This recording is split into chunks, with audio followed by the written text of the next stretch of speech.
어, 취창업 진로계획서 4장 인재 육성 프로그램에 대해서 설명하도록 하겠습니다.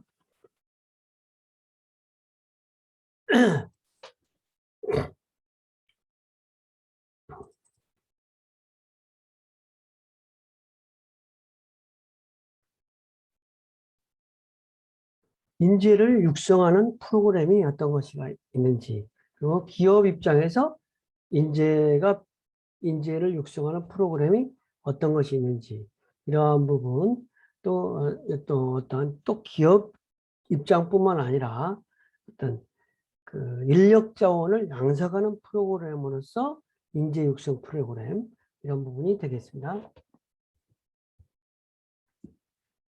현재 교육제도의 문제점을 좀 보면은, 현재 우리가 어떤 대학교라든지 중고등학교의 교육제도의 문제점은 가장 근본적인 게, 첫 번째는 기업이 원하는 어떤 핵심 역량에 대해서 가르치지 않고 실제로 이론 위주로 어떤 가르치고 있다.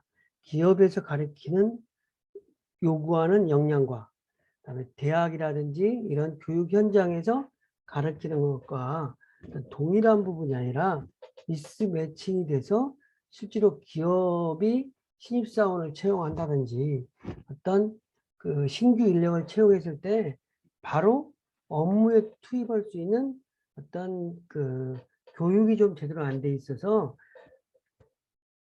기업에서 일을 할 수 있도록 어떤 직원들을 교육시키고 신규 신입사원들을 채용해서 교육시키는데 어떤 그 비용이 너무 많이 든다. 그러다 보니까 어떤 기업이 원하는 인재를 대학에서 바로 교육시키면은 바로 채용해가지고 바로 현업에 투입할 수 있다면 어떤 교육이라든지 이런 비용이 조금 절감될 텐데 그렇지 못하고 있는 현실이 있다. 이런 부분이 되겠습니다. 두 번째는 이제 대학 자체의 어떤 문제점은 대학 자체로도 뭐 학력 인구의 감소라든지 그 다음에 등록금이 뭐 반값 등록금이라든지 뭐 이런 거에서 재정난, 그래서 어떤 또 취업 문제가 사회적 이슈화되면서 대학이 어떤 취업이라든지 이런 거에 산실로서의 어떤 어려움이 당면한 것이 사실이라는 거죠.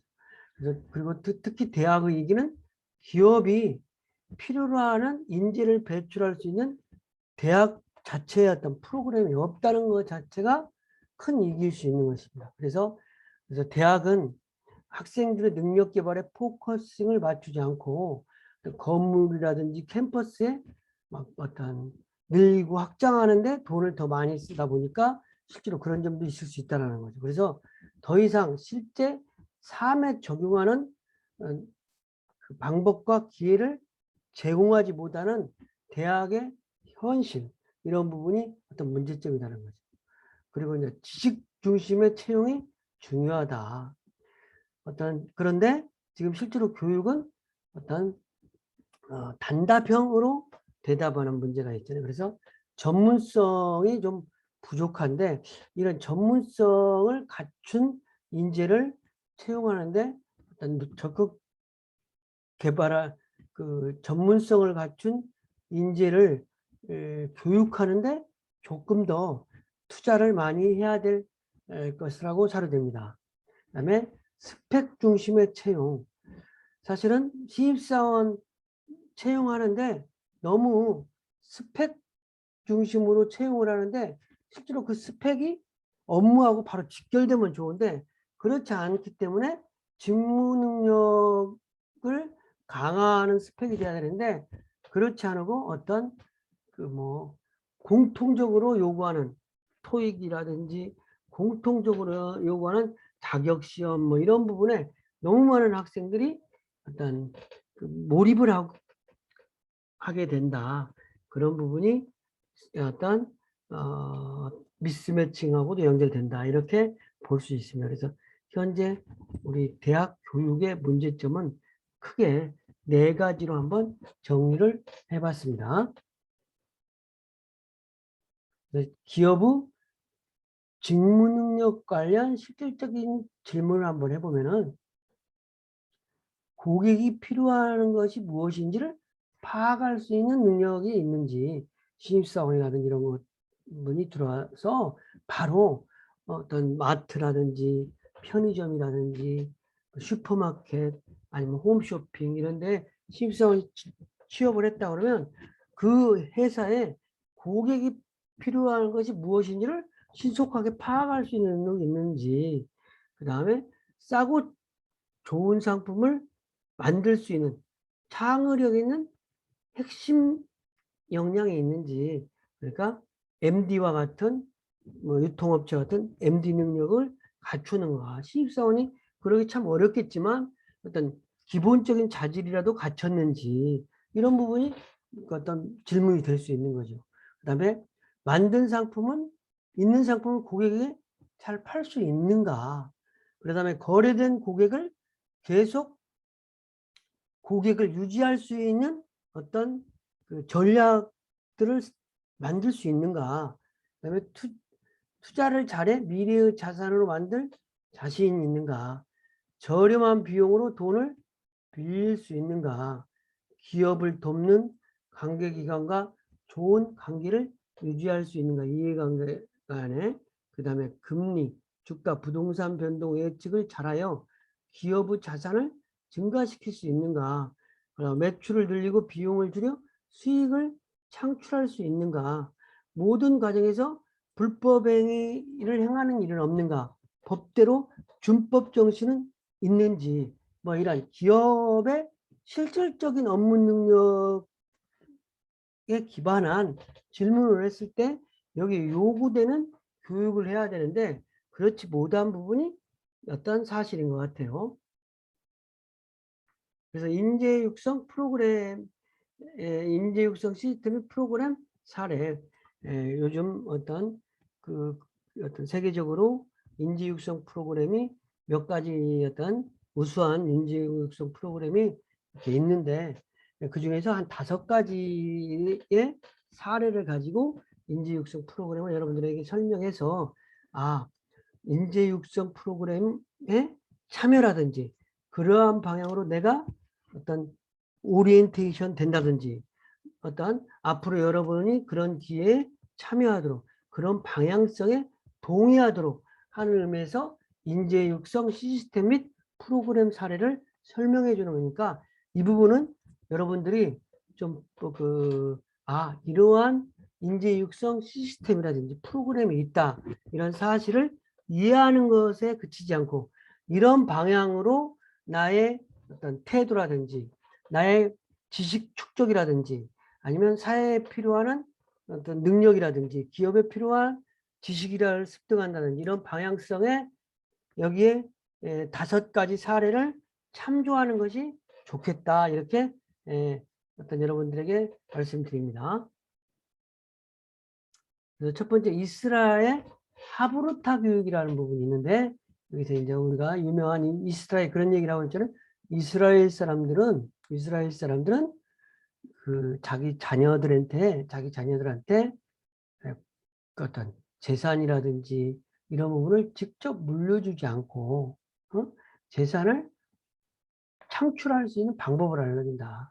낚시로 이야기하자면은 고기를 물려주지 않고 고기 잡는 방법을 알려줘서 그 자녀들이 그 고기 잡는 방법대로 세상에 나가서 어떤 고기를 잡을 수 있는 어부가 고기 잡는 방법을 알려준다는 거죠.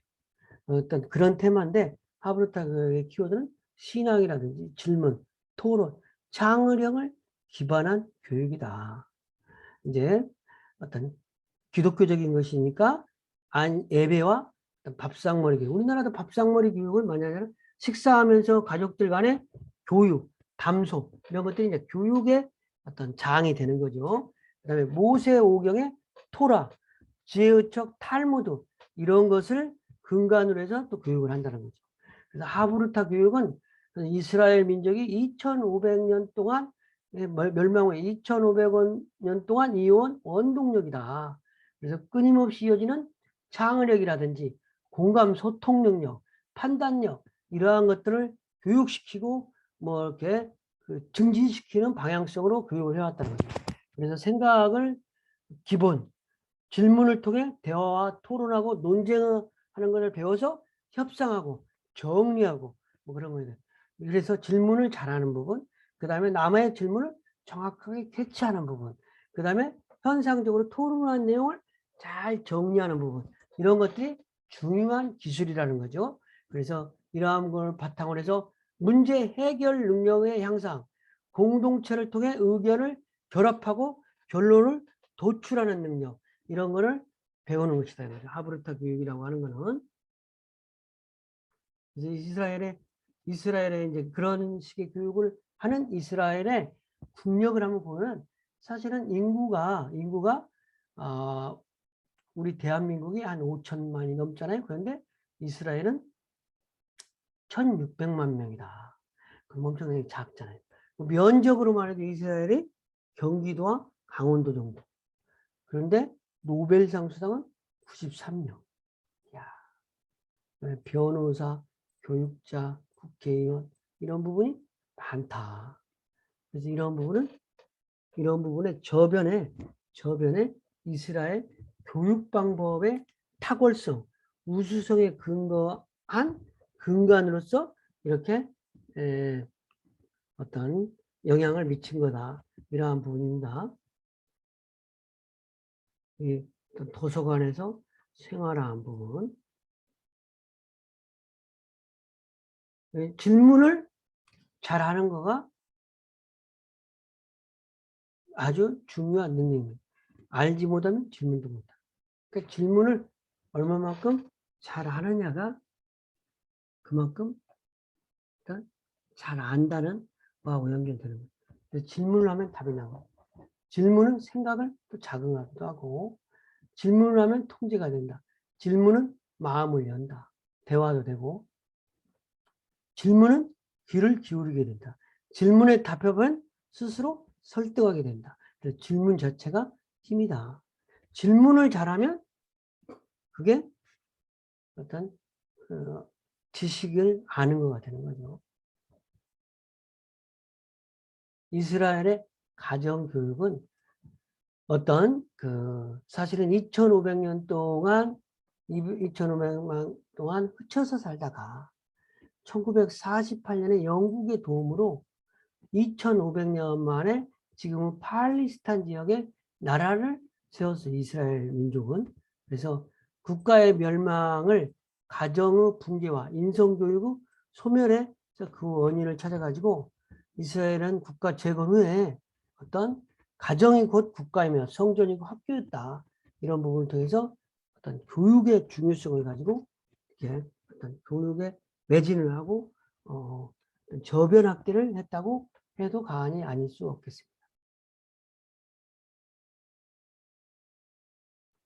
두 번째는 미네르바 스쿨이라는 부분이에요. 미네르바 스쿨은 일단 2014년에 재학생이 현재는 한 600여 명 정도 되는 미네르바 교육인데 미국의 IT 기업의 스테파시 CEO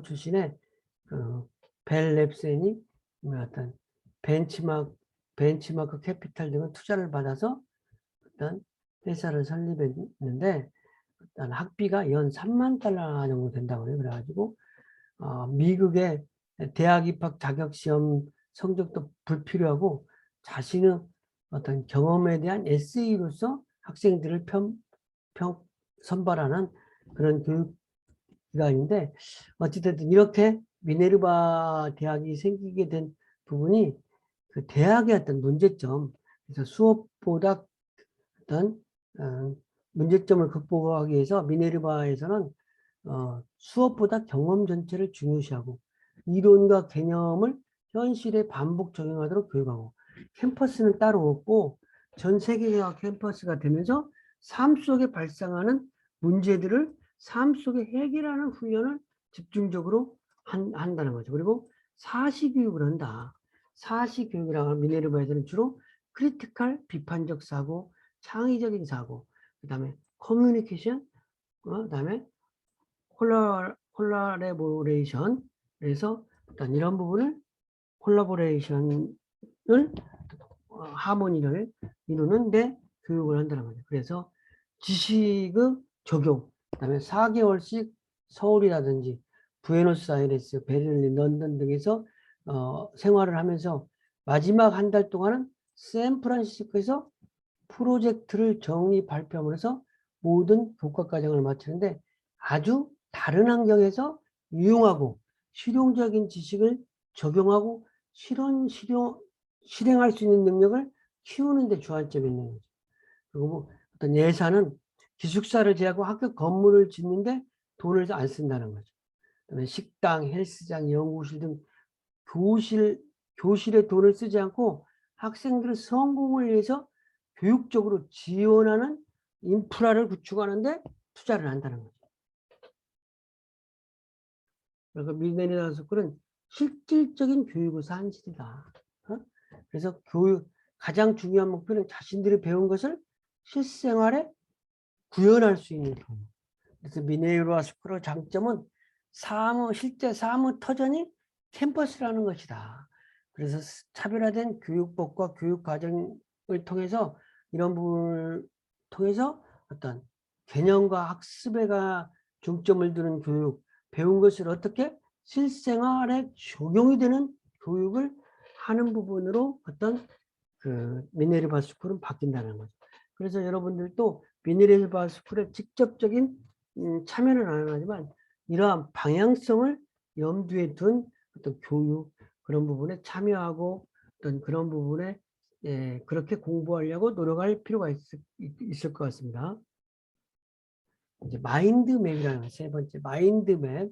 마인드맵이라고 하는 거는 이제 종합적으로 자아의 운해를 활용해서 사고해서 마인드를 정립하는 것인데 마인드맵에 7가지 원칙이 있어요. 첫 번째, 종이의 중심에서 시작을 한다. 중심 생각을 나타나기 위해서 이미지나 사진을 이용한다. 세 가지의 색깔을. 그다음에 전체적으로 색깔을 사용한다.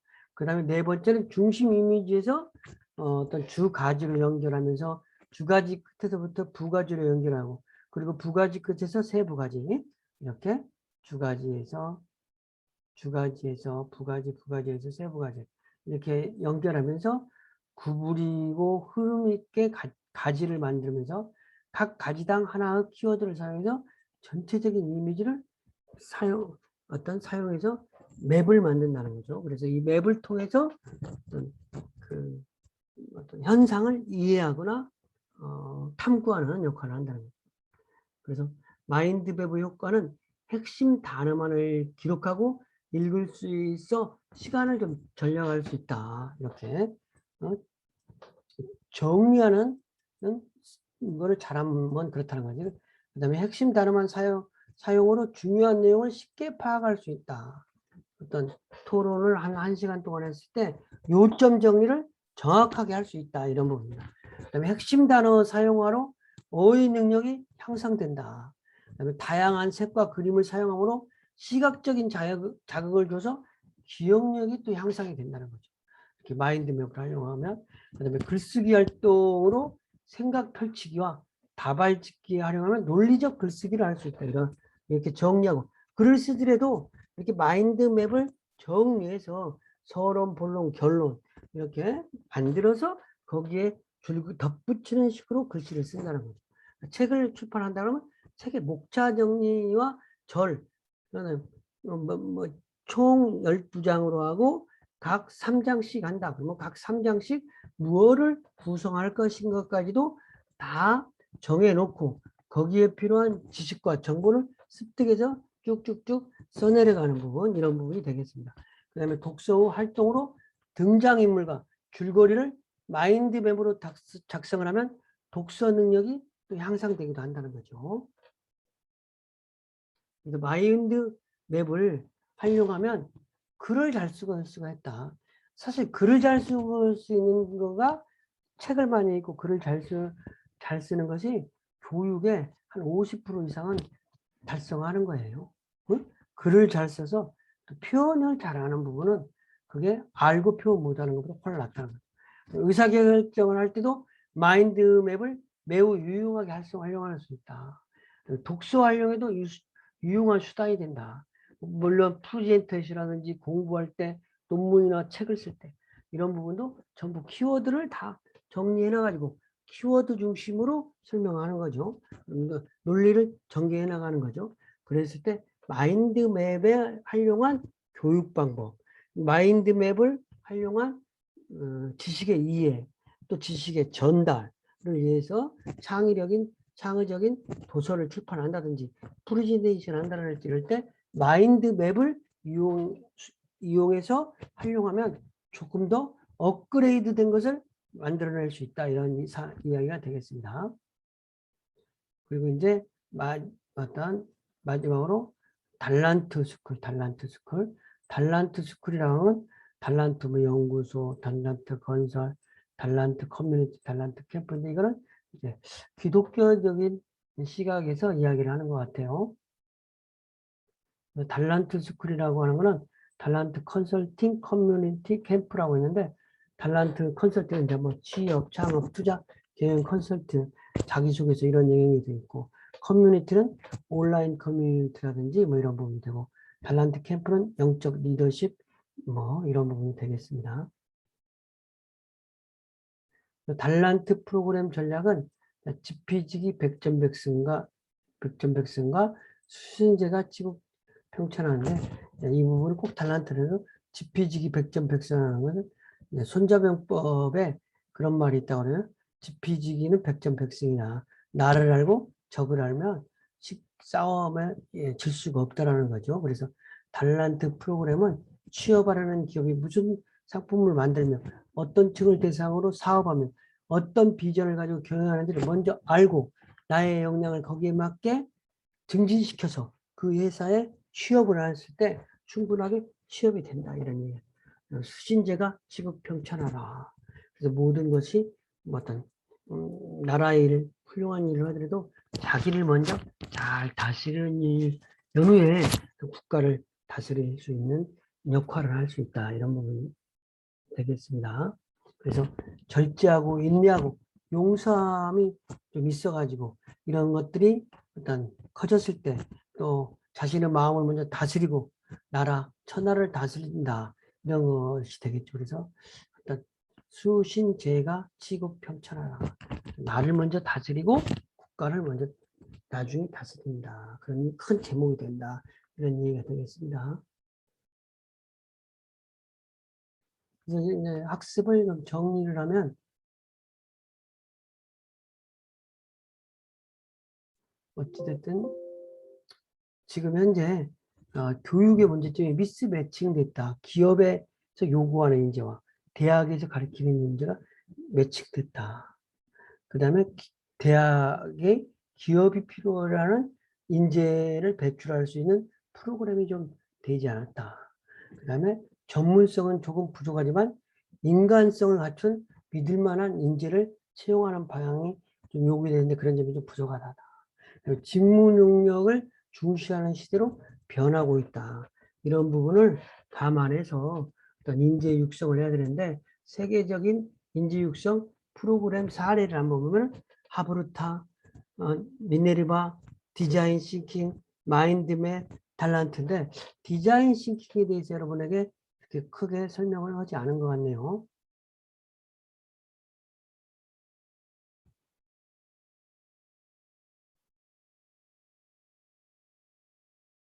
그렇죠? 하브르타는 이스라엘의 교육 방법,